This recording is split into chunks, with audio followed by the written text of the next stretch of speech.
শত ক্রিকেটার তিনি বাংলাদেশে প্রডিউস করে দিয়েছেন।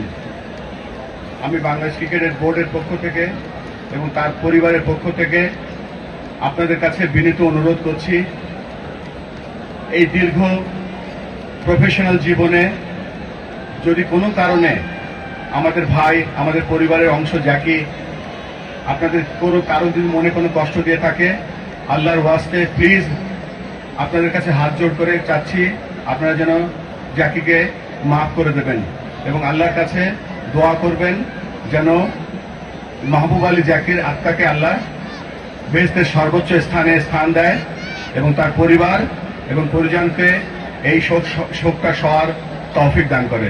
এবং আবারও আপনাদের কাছে বলছি, জেনে না জেনে যদি জ্যাকি কারো মনে কষ্ট দিয়ে থাকে, আপনারা দয়া করে আল্লাহর ওয়াস্তে মাফ করে দেবেন।